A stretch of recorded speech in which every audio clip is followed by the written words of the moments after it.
tout le monde, j'espère que vous allez bien. Aujourd'hui on se retrouve pour une nouvelle vidéo où je vais vous parler de mes livres. Alors pourquoi? Parce que je sais que l'une ou l'un d'entre vous aime beaucoup lire et n'ont pas forcément d'idées de livres à lire. Et vu que c'est bientôt l'été, il nous faut un peu de lecture en avance sur sa table de chevet. Donc j'ai choisi de faire cette vidéo en 3 catégories, pas vous parler juste des livres que j'ai aimés, mais cette fois-ci je vais vous parler des livres que j'ai aimés, des livres que je me suis arrêtée en pleine lecture parce que j'ai pas du tout, mais alors pas du tout aimé. Et ensuite l'autre catégorie c'est les livres que j'ai achetés et qui m'ont donné vraiment envie. Alors j'avais vraiment envie de faire 3 catégories parce que je ne savais absolument pas quoi choisir comme livre à vous présenter. Donc j'espère que vous m'en voudrez pas, que ça va être assez long, mais je vais essayer de faire ça rapidement et faire en sorte que ce soit pas trop ennuyant non plus, mais ce sera surtout une vidéo blabla. Donc on passe tout de suite à la suite de la vidéo. On commence tout de suite avec ma première catégorie de livres, les livres que j'ai vraiment adorés. Alors forcément vous me connaissez, il y en a 4. Voilà, donc je vais essayer d'aller vite, mais je vais vous dire ça en bref, je vous ai déjà tout spoilé. Alors le premier livre est Le Prof, moi et les autres. Vous ne connaissez certainement pas, mais si vous connaissez, je sais pas vous, mais j'ai adoré, mais genre grave. C'est l'histoire d'une fille qui subit énormément d'harcèlement à l'école et elle va devoir affronter ça vraiment tous les jours. Elle supporte plus sa famille et elle a un frère et ses 2 parents, donc ils sont 4 dans la famille.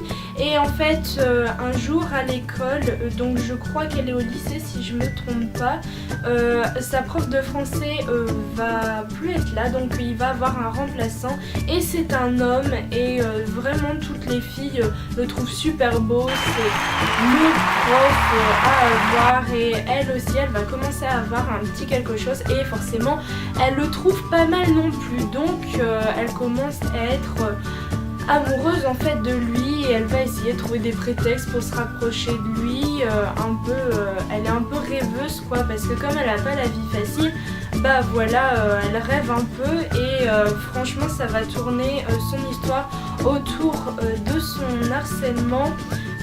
Comment on va vraiment ressentir ce qu'elle ressent et c'est pour ça qu'au départ j'ai pas vraiment accroché et ensuite ça allait tout seul parce que en fait au départ j'ai pas vraiment accroché parce que c'est l'harcèlement et l'harcèlement moi j'arrive pas dans les bouquins à mettre dans la peau du personnage qui se fait harceler parce que je trouve que c'est vraiment violent. Et c'est pas que c'est super trash mais c'est violent, je sais pas, même des mots, enfin franchement lisez-le pour... Mon deuxième bouquin est La pire mission de ma vie. Alors je ne vous ai pas dit les auteurs mais je ne pense pas que ça vous intéresse. Celui-ci c'est de Robin Benway que je ne connais pas. Mais franchement c'est ma mère qui me l'a choisi comme ça et je suis amoureuse de ce livre. C'est pas possible mais j'ai un amour pour ce livre. Oh, ceux qui me connaissent et qui me l'ont vu lire, je vous en ai parlé 40 000 fois, mais voilà, j'adore tellement trop ce truc.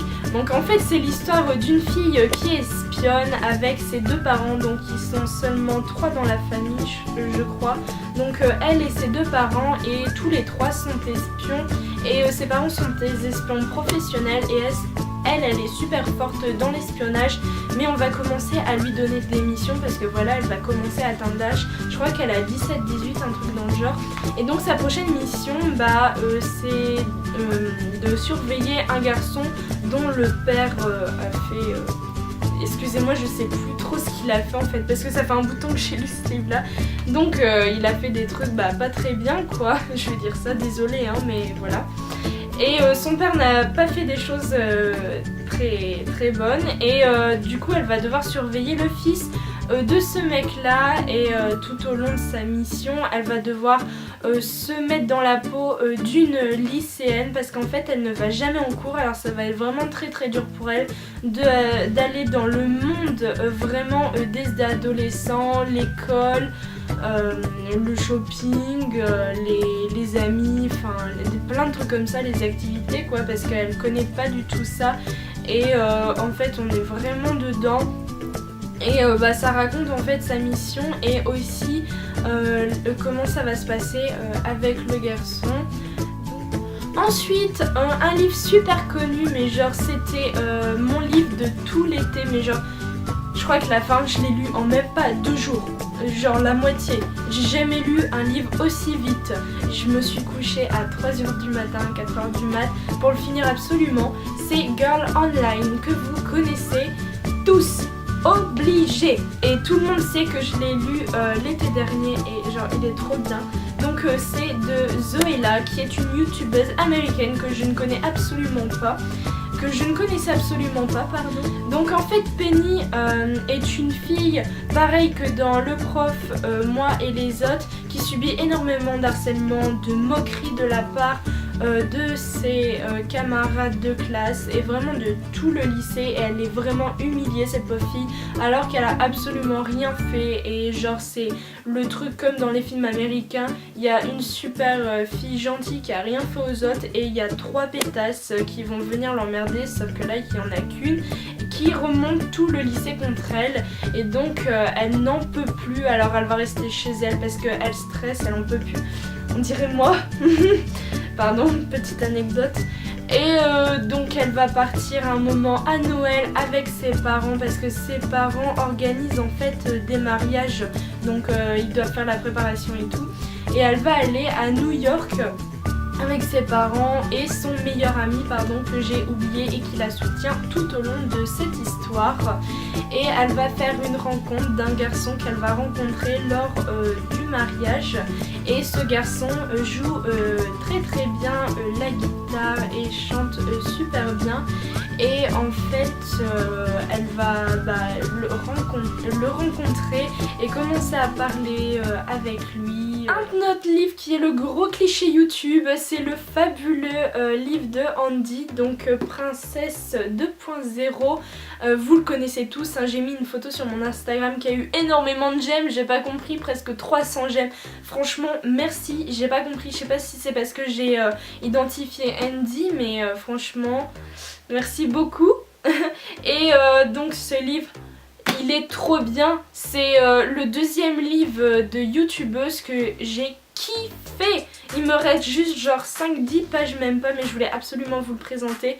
Et il est grave bien, c'est pas du tout sa biographie et c'est plus l'histoire d'une fille en fait, Princesse 2.0, d'une fille qui en a marre de sa vie et qui veut franchement reprendre les choses en main, et donc elle va se mettre dans la peau d'une princesse. Donc il y a vraiment en fait c'est drôle, c'est à la fois l'histoire de cette fille qui se prend pour une princesse qui s'appelle Linsley et elle veut faire la princesse qui met des photos super belles d'elle sur Instagram, les filles bien formées, super maquillées et tout, et en fait c'est plein de conseils pour comment draguer un mec, comment assurer sur Instagram, comment se faire plein d'amis sur Facebook, comment avoir plein de j'aime et tout. Bon, forcément c'est pas des vrais conseils, mais voilà, c'est vraiment trop drôle. Ma deuxième catégorie de livres, la plus courte parce qu'il n'y a que 2 livres, c'est les livres que je n'ai pas encore lus, les livres que je viens d'acheter. Alors le premier, forcément, il vient de sortir. Je suis trop contente, c'est le Girl Online, en fait numéro 2, mais c'est Girl Online en tournée. Donc je cherchais le 2e. Quand j'avais fini le premier, j'ai fait putain, est-ce qu'elle va en sortir un ou pas? Et je suis tombée sur ça. Et j'étais trop folle parce que j'adore trop le premier et j'ai trop hâte de le lire. Donc je crois que ça va être de nouveau mon livre de cet été. Alors voilà, en fait c'est la suite de l'histoire, donc je vais pas vous le dire. Ensuite le 2e livre est Les Disparus de Pumpleston, je sais pas du tout si ça se dit comme ça, de Audreyne. Et en fait je vais vous dire le résumé parce que je l'ai pas lu, donc ça m'a vraiment donné trop envie. Alors le résumé, c'est: tous les ans des adolescents du monde entier se retrouvent au camp d'été de Pumpleston. Un soir, Tiffany Claire manque à l'appel. Fugue, enlèvement, les suppositions vont bon train tandis que la police mène l'enquête. Rapidement, il paraît impossible de retrouver le dossier d'inscription de la jeune fille. Et plus étrange encore, personne ne la décrit de la même façon. Qui est la mystérieuse disparue? Pourquoi les témoignages ne se ne se concordent-ils pas? Est-ce que les pensionnaires du camp vont découvrir même le meilleur des policiers ne pourrait l'avoir envisagé une seule seconde?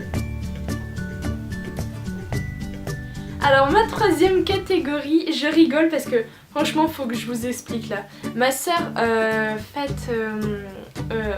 fait une soirée et donc en fait il y a énormément de musique, je pense que vous l'entendez là.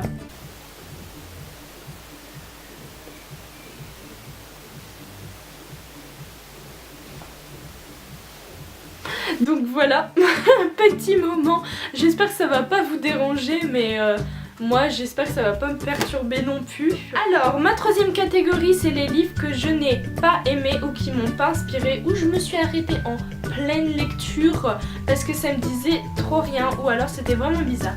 Le premier livre, je croyais vraiment l'aimer, ça s'appelle The Lying Game, donc ça c'est le tome 1, je suis tombée dessus par hasard parce que vous savez que je suis une grosse fada de la série Pretty Little Liars et donc là c'est de Sarah Shepard, je sais pas si ça se dit comme ça, de l'auteur de la série Les Menteuses.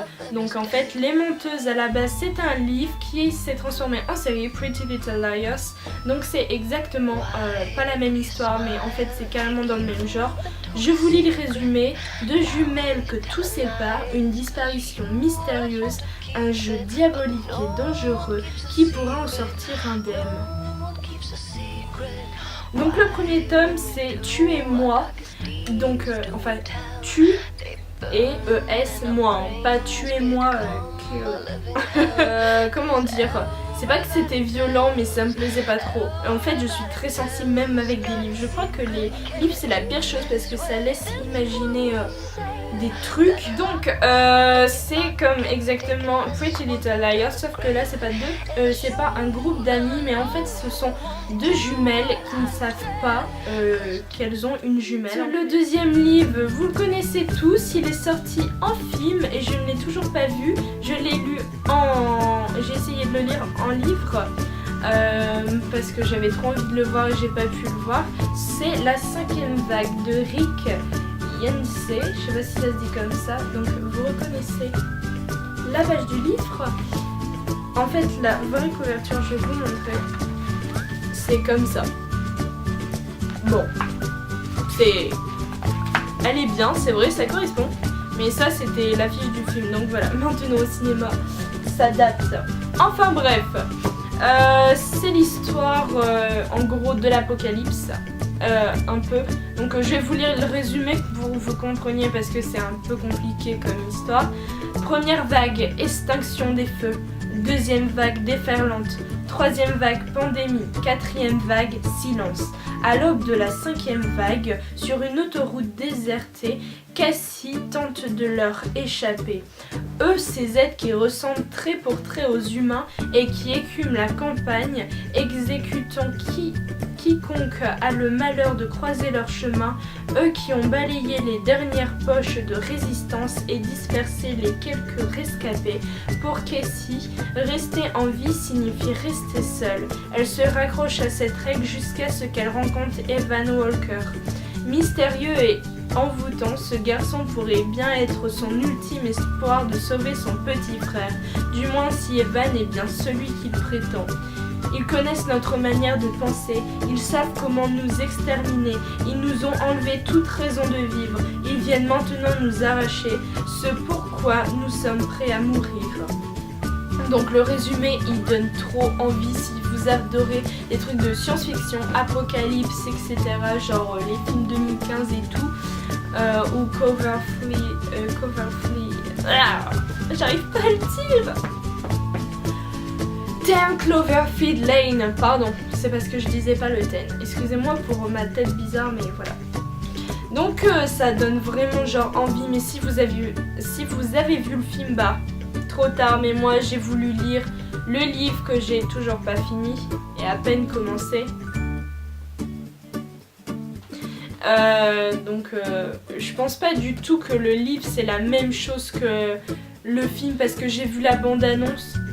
Il y a carrément plus de détails. Vous avez vu l'épaisseur? à vous de voir. Ensuite, gros cliché, pas de YouTube mais d'adolescente. Donc c'est After, le tome 1. Je suis tombée par hasard dessus et j'en ai parlé à mes copines. Et mes copines m'ont dit que c'était grave bien. On était tout à fond, genre on était en mode tu lis quoi? Je lis After. Et toi? Bah After. Dans After, elles ont tout lu. J'ai à peine lu le 1. Pourquoi? Petite explication. Tessa est une jeune fille ambitieuse, volontaire, réservée. Elle contrôle sa vie. Son petit ami Noah est le genre idéal, celui que sa mère adore, celui qui ne fera pas de vagues. Son avenir est tout tracé, de belles études, un bon job à la clé, un mariage heureux. Mais ça, c'était avant qu'il ne la bouscule dans le dortoir. Lui, c'est Hardin. Bad boy, sexy, tatoué, percé, avec un P d'accent anglais. Il est grossier, provocateur et cruel. Bref, il est le type le plus détestable que Tessa ait jamais croisé. Et pourtant, le jour où elle se retrouve seule avec lui, elle perd tout contrôle. Cet homme ingérable au caractère sombre la repousse sans cesse. Mais il fait naître en elle une passion sans limite. Une passion qui contrôle toute attente, semble réciproque. Initiation, sexe, jalousie, mensonge entre Tessa et Hardin. Est-ce une histoire destructrice, ou un amour absolu? Je vais vous expliquer pourquoi j'ai pas aimé. After est en fait un peu comme 50 nuances degrés, si vous voyez ce que je veux dire, et donc c'est fort détaillé. Ceci en 5 tomes, si je me trompe pas. Donc moi je me suis arrêtée à la moitié parce que je trouvais ça pas indécent, mais je sais pas comment vous dire, genre 50 nuances degrés, j'ai pas accroché, et là, voilà. After, c'est un peu la même chose. Donc je sais pas si vous avez aimé, je pense pour l'histoire d'amour, et surtout c'est cuculapraline. Moi qui adore les histoires romantiques, les trucs avec des histoires à l'eau de rose, là, After, je suis désolée. Comment on peut rêver d'amour avec ça? Alors voilà, j'espère que j'ai pas été trop longue. Je pense que cette vidéo va durer un quart d'heure, même plus. Mais on s'en fiche, j'avais vraiment trop envie de vous parler de mes livres et j'espère que ça vous a donné envie. N'oubliez pas de vous abonner à ma chaîne et de mettre un petit pouce bleu, ça me fait genre trop plaisir. Vous avez vraiment adoré ma vidéo sur le maquillage Kanima de Teen Wolf. N'hésitez pas à me donner des idées en commentaire. Et franchement, abonnez-vous, ce sera plus facile pour suivre mes vidéos. En tout cas, je vous embrasse et à la prochaine. Bisous!